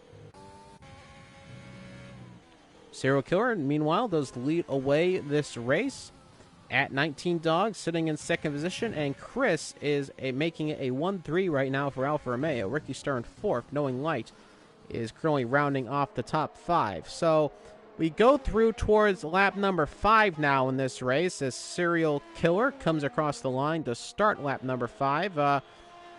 I have to ask you again, Cobra, as we now get into some more racing conditions. What's your reaction as we're moving on through this race? Granny Boy already up in the 6th position.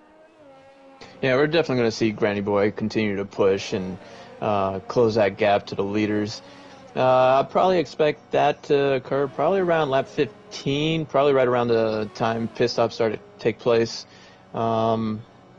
Interesting to see Chris KYU to still be up front in the podium spot, but Ricky Star definitely closing that gap.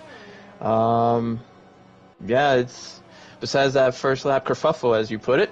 Yeah, it's we definitely saw a nice little changing of the guard, so to speak, amongst the grid. So I don't know. We're definitely in for some interesting action to take place, especially. Let me see. We're looking around P4, P5. We got 3 cars stacking up on top of each other now. So we'll see. Generally speaking, these 3 drivers will race clean, but anything can happen, as we saw. So Yeah, it's an interesting start to the race for sure. A very interesting start nonetheless. Is 3 wide coming into the turn right there. Knowing Light gets passed by Granny Boy almost, but Granny Boy actually loses his out to Knowing Light. And he hasn't picked up any damage, thankfully.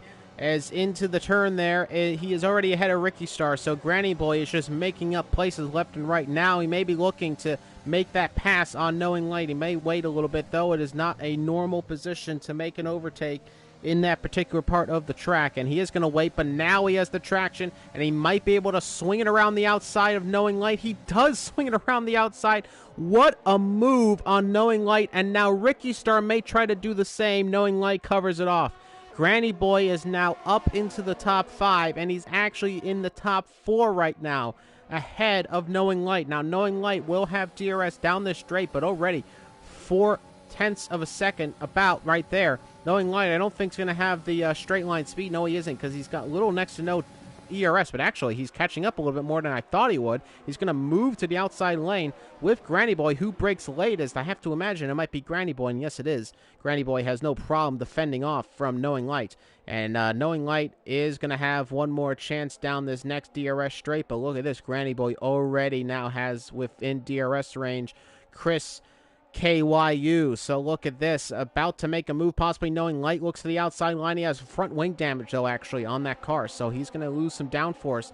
Granny Boy has no damage. He has no problem making moves, and I think he's about to make it on Chris YU. Oh, he hits the back of him. Does he? He does have damage. Damage for Granny Boy. He hit the back of the Alfa Romeo there.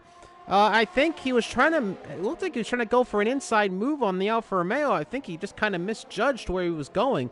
And Granny Boy just slammed right into the back of the Alfa Romeo there. A bit of a clumsy mistake, actually. And yep, Granny Boy's into the pit lane. He is not happy with himself right there. I'm not sure if he's unhappy with the Alfa Romeo or himself right there. Can I get your thoughts on that, Cobra? Who do you think was at fault right there? And we'll see when we get back to Cobra in a second. Nonetheless, Apologies, I realized my mic was muted. What I was saying was that we're going to have to go back to the replays to really see kind of what happened, but kind of a tough call there. I know Granny Boy is going to be upset. Yeah, hopefully he should be able to close this gap and be competitive near the end of the race, but he definitely has a lot of work to make up, and yeah, we'll just see kind of how he plays the rest of this. We'll have to wait and see for sure. Nonetheless, Serial Killer leads us away in this race. 4.3 seconds is the gap to At 19 Dogs. At 19 Dogs has had a really impressive weekend so far. He sits in P2 at the moment and is looking to capture a podium here today in this reverse grid race. Knowing Light sits there in P3. He actually has front wing damage of his own, but surprisingly has been able to keep ahead of Ricky Star. Ricky Star does not have front wing damage. Maybe those soft tires just aren't quite working for him the same way as they are for Knowing Light. Guapo, meanwhile, has made a move on Alfa Romeo, and that is Chris KYU, who is starting to get eaten up a little bit by the rest of the pack here. He sits in P6. He is about to sit in P7, I think.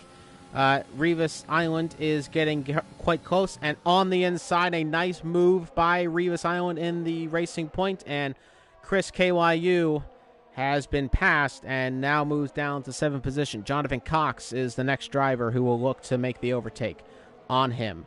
So Granny Boy's next target is Josh Blaze, but he has a whole 16 seconds to make up.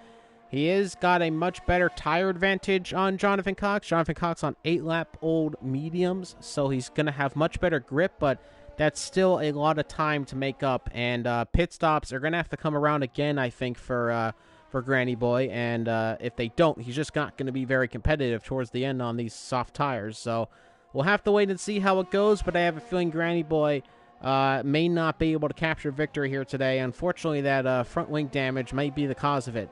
We'll have to wait and see again. I think I've said it a few times here, but stranger things have happened. But Ricky Star, nonetheless, is trying to find himself in a podium position. He does have penalties, but he also has a driver behind him in Guapo who also has penalties. Knowing Light does not, however. So Knowing Light does have that for him in advantage.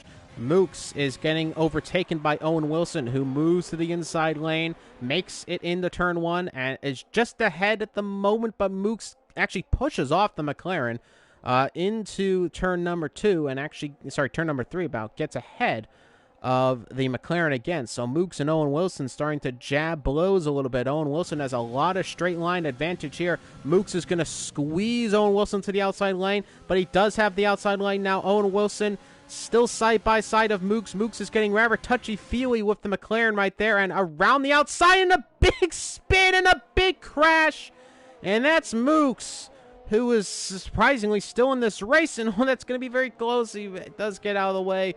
And I have to think Owen Wilson must be absolutely hyperventilating, because he almost collected the Haas there, and it must have been a hair's width that he missed that spinning Haas right there. They're getting a little touchy-feely with each other. Maybe, I was thinking maybe Mooks a little bit too aggressive in that battle. What do you think, Cobra?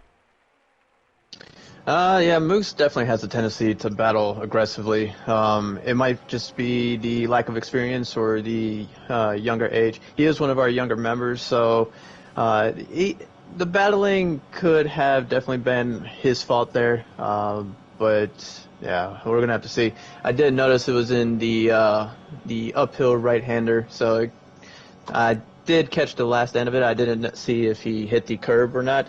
But yeah, it's tough to battle going into that uphill right-hand section and come out of that clean. So tough racing there for sure. Tough racing, and unfortunately a tough result for Mooks. He sits there in P17 after the crash, and he's going to move to the hard tires and go till the end of the race, 13 seconds back from Knight Katse, who sits there in 16th. And there's some pit stops going on at the moment. Granny Boy has moved back up into 6th position, but he's still got 10.2 seconds to make up on Serial Killer, who is currently trying to make it past Josh Blaze, as they're having a bit of a battle. Alfa Romeo and Ferrari. Alfa Romeo being the team that created the Ferrari team that Enzo Ferrari started from, and at the moment, Alfa Romeo currently a sister team to the Scuderia. And that's I don't know what to tell you, but that just looked like a brake check to me from Josh Blaze, as he's being very rough with, and it's unfortunately bit him in the butt there, but I don't know what to tell you. That's just the most blatant brake check I've ever quite seen in a race. I don't know if he caught that, Cobra.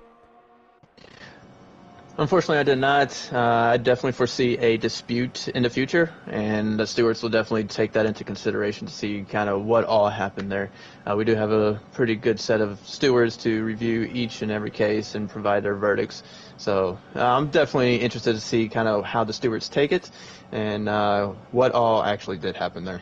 Yeah, I mean, all I saw was Josh Blaze going quite fast and then stopping in the middle of the back straight for no reason whatsoever and breaking a front wing, and he actually made a lot of contact with the Alfa Romeo there before having his own spin. So I had a feeling that was very intentional. Brogan Morris has retired in the pit lane, so he's not happy with his result in this race. And at the moment, Serial Killer sits down in P12. I don't know, maybe Serial Killer had been having a bit too much contact with the Ferrari there at Josh Blaze, but nonetheless, it's going to be interesting here. Josh Blaze sits in P4. Jonathan Cox currently in second position. He does have another penalty on his hands, though. And Rivas Island is actually leading this race, so it's a 1-3 right now for Racing Point. At 19 Dogs comes out of the pit lane ahead of Granny Boy by about 2.8 seconds on new medium tires. So Granny Boy is going to have a bit of a pace advantage, but again, Granny Boy is not going to make it to the end of this race, I don't think, on those soft tires. He is going to have to stop again. So at 19 Dogs in a pretty nice position still to capture a podium here today. Excuse me, ladies and gentlemen. My monster from many hours ago is not treating me too well, and it's causing a bit of a noise. But nonetheless, we will continue on, and Rivas Island is continuing to lead this race. 3 seconds, that gap right now.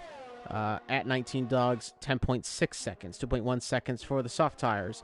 And Knowing Light in 5th position. He's at 10.4 seconds back, and Josh Blaze has made a pit stop. He's moved on to the soft compound tires. He's now back behind Serial Killer, the driver that he just tangled with earlier. So I'm going to have to wait and see here. We're going to keep an eye on this one. But Josh Blaze was rather interestingly driving with Serial Killer, so we'll have to wait and see how this battle gets underway, if it even happens at all. Given Serial Killer is on a better tire, Josh Blaze may not even catch up to the Alfa Romeo, so we'll have to wait and see.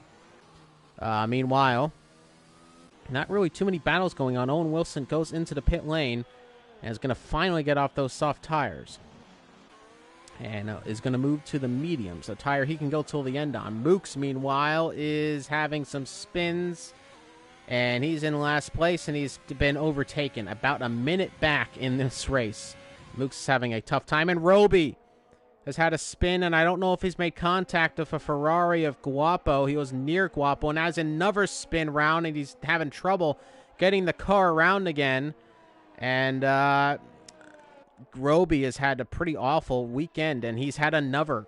I don't know if is he trying to get the car back around, because he's just spinning and spinning and spinning. He finally does get it back, but no, he can't. He can't get it back.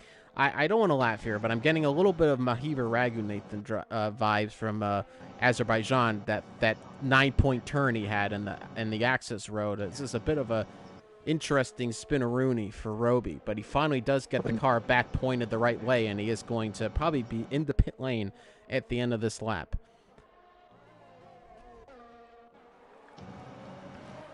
Nonetheless, Josh plays right there. I'm riding on board of him to see how close he is to Serial Killer. 2.4 seconds is that gap. It's not really too close at all. Ricky Star really and the only person right now in the battle, as well as Knight Katse, who is behind Cobalt. Actually, let's ride on board with him. And Roby's out of this race, and he's retired in the pit lane. And, oh, no, there's a safety car. Wait a minute. There's a safety car here. I think did he crash? I did not see what happened there. I don't know either. I see him right along the start-finish line. Yeah, I think he may have actually had an accident there. I thought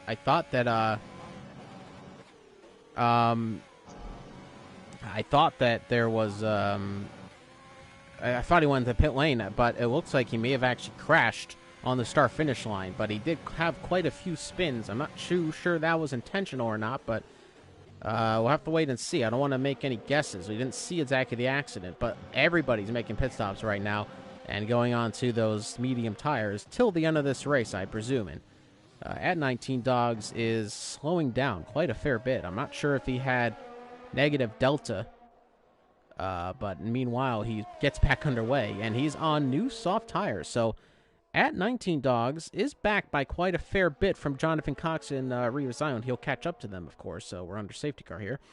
Granny Boy is on a new set of mediums.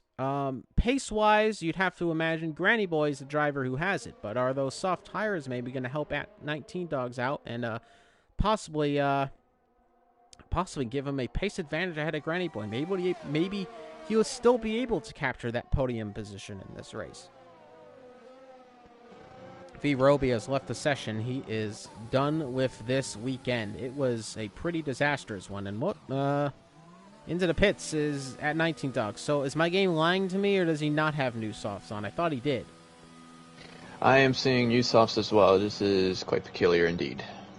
I don't know what's going on in this race. He's got a penalty. I'm not. They're not even working on the car. Did he have a penalty? I didn't think he did. I did not see a penalty either. What's going on here in Bahrain? Game's not doing too good here. F1 2020, great game as always, but nonetheless, Granny Boy's in P2, and I didn't expect to be saying that today, but again, as we've said, weirder things have happened, and Mooks has retired from the session. I don't know, he crashed actually before the pit lane. What is going on in this race? He didn't even make it to the pit lane. What happened here under safety car? Is a Grosjean has been pulled by Mooks, it looks like, and unfortunately he's out of this race. He was back by quite a fair bit in it, but he would have been able to unlap himself, but unfortunately he's not going to be continuing on. Tough luck there. I just got with the race director to see what the issue was with 19 Dogs, and it appears that he was given a 5-second penalty for speeding into pit lane. Oh, all right. So that was that. So nonetheless, Revis Island sits in the lead of the race ahead of Granny Boy. Jonathan Cox sitting in third. Knowing Light in fourth. Ricky Star in fifth. Guapo in sixth. At 19 Dogs sitting in seventh. Josh Plays 44 in eighth. Chris KYU in ninth. And Serial Killer currently rounds off the top 10 at the moment. Night Kotze in 11th. 12th for Cobalt. Mad Nathan in 13th. And Owen Wilson rounds off the final positions in this race. We only have 14 runners left, and we're already at lap 19 of 29 in this one. And as we said, it was going to be a very quick session here in Bahrain. Very short laps here, and we're under safety car at the minute. The minute. My brain is starting to not function too well. A lot of crazy things have happened in this race, Cobra, and it's been one of the weirder Grand Prix I've commentated on in the past couple of years I've been commentating. I definitely think it's the doubleheader. I think the doubleheader has gotten to some of the drivers, especially with the reverse grid. I think if we did not do the reverse grid, I think we'd have maybe a few less incidents. But the drivers are probably getting extremely tired at this point, and they might be suffering a little from tunnel vision too. So it's definitely been a tough ask for the drivers tonight, and this second race we're definitely seeing the results of it. Definitely so. I never even noticed this before, but I'm riding on board of the Red Bull. I didn't realize that Halo had like a black gradient on it, where the Tag Heuer logo is. Stupid things noticed by Noah Clark right here in the commentator's booth. This is what you're going to get all other races during the season, so buckle up. It's going to be an interesting one. Nonetheless, Revis Island sits in first position, and the safety car is out, and he is the leader ahead of Granny Boy, but I have a feeling that Granny Boy is going to be all over the back of him and could find himself leading this race rather shortly. Jonathan Cox is in the podiums, but he has another penalty like last time out, so Jonathan Cox unfortunately cannot keep it out of the penalty column, and the safety car is in this lap, so Revis Island will now control the pack's pace.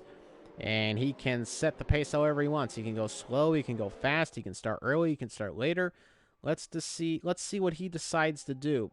Preferably, you probably want to start actually within the final turn.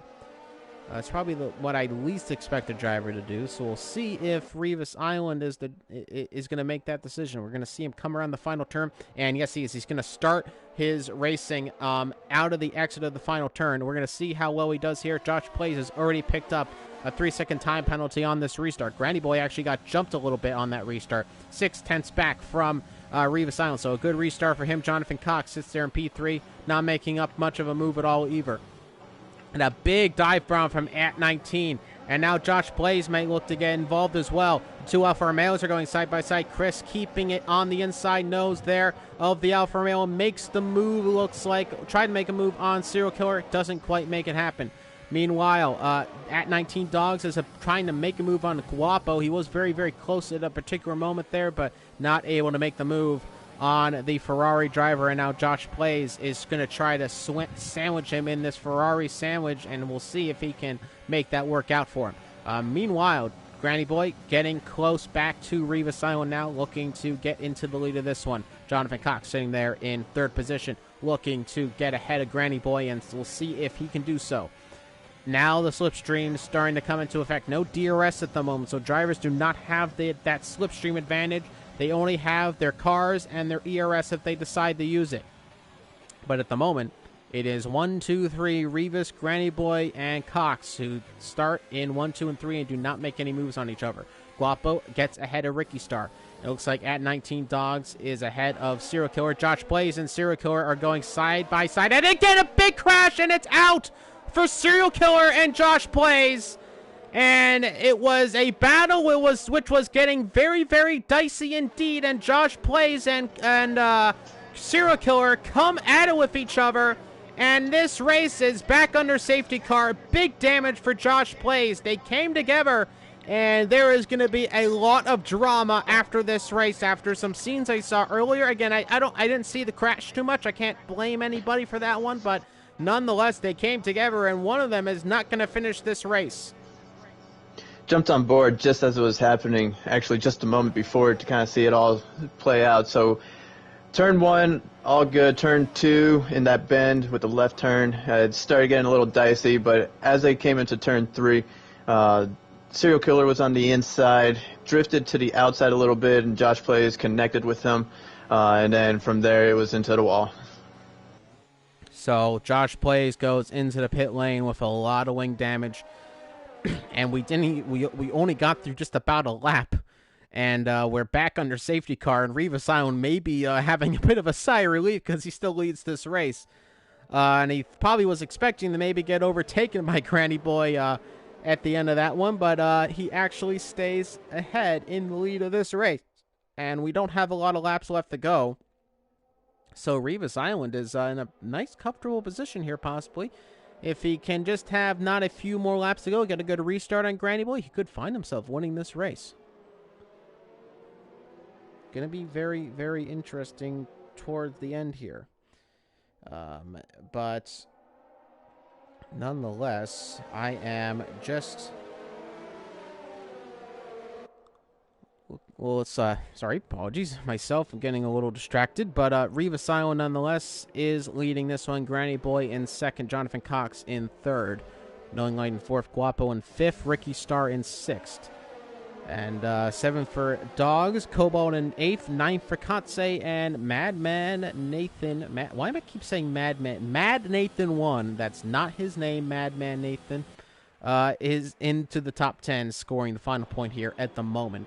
Big penalties down the rest of the grid order for Chris, Owen, and Josh, so they are really not going to be too much of a factor here in this one, I don't think, unless somebody else picks up another penalty of their own. If we actually bring up the detail in terms of penalties, they're all 3-second time penalties. So drivers have, unfortunately, only been caught up on those one singular penalties, and that's going to hurt them in this race.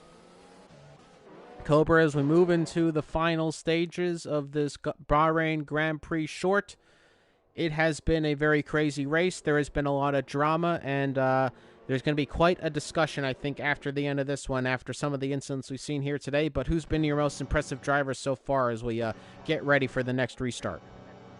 Most impressive driver is definitely Granny Boy right now. I guess you could say I'm on the Granny Boy bandwagon, but Granny Boy is a start from the back, barely avoid the first couple turn mayhem, and then suffer the wing damage, pits, fall back. But to be up to P2 now, Granny Boy has definitely proved himself to win this race. So Granny Boy looking to find himself in the lead of this race. Towards the end of it, the safety car has come in, and Rivas Island leads us away. 0.7 of a second is the gap. Actually, a better restart than the last one for Rivas Island, ahead of Granny Boy, who is in second position. Jonathan Cox, meanwhile, gets a much better restart on Granny Boy. Coming in the turn one, Rivas Island is your leader of this Bahrain Grand Prix, lap 25 of 29. And already some battles up and down the order. Owen Wilson trying to go side by side and does get ahead of Chris KYU. Here comes Josh Play, and he moves to the outside line. A nice dive around the outside there for the Ferrari, and he gets ahead of the other Alfa Romeo this time. No big contact between the two. Chris KYU may have a move on the inside, but the side's against it for the moment. Meanwhile, Rivas Island is leading away this race.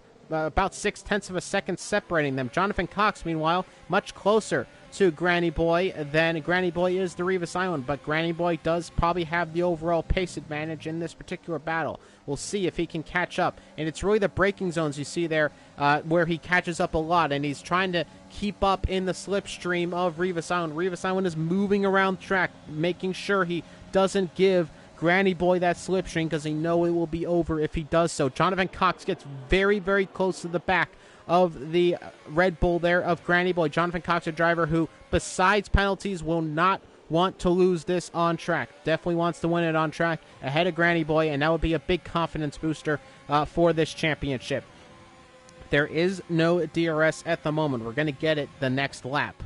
So we'll see if Granny Boy makes the move or if Jonathan Cox makes the move. At the moment, it's about the same, the gaps between all of them, about half a second. But Granny Boy, much later on the brakes, it looks like, than Rivas, and that's allowing him to catch up rather quickly to Rivas. But Rivas there is breaking the slipstream there. Granny Boy, surprisingly, actually doesn't follow Rivas Island. He wants to get as good of a entrance into the turn as possible, but he actually now loses some time, about 7/10 of a second. That is not what you want to try to get within striking distance. Jonathan Cox, meanwhile, actually having some nice clean air. I'm surprised the drivers aren't using that slipstream to their advantage.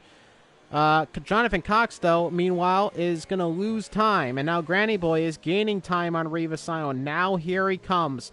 DRS time.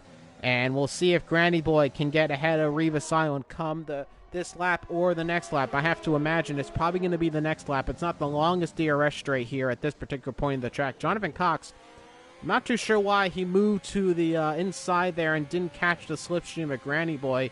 He's now dropped back by about 7/10 of a second, and now he may not be able to get the offensive he'd like to have on Granny Boy. As now Granny Boy using a lot of overtake, trying to make the move on Rivas Island in this race, and I have a feeling that he's going to make it. Jonathan Cox has dropped back too much. He's not going to be able to keep up with them, so rather peculiar there. Here comes Granny Boy, though. Slipstream, DRS, ERS. It's going to be rather close. Where is Granny Boy going to go? He's going to move to the inside line. He's not going to move at all because he's a little bit too far back. It is the final lap, almost the it's the penultimate lap of this race. Rivas Island has done very well, actually, to still keep within the lead of this race ahead of Granny Boy. Granny Boy now has another chance. There's another yellow flag somewhere. I'm not too sure why. I don't see any cars around there. Actually, no, it is Night Katse who's had a spin. He gets back on track, and I believe we're going to have green flags back in the first sector there.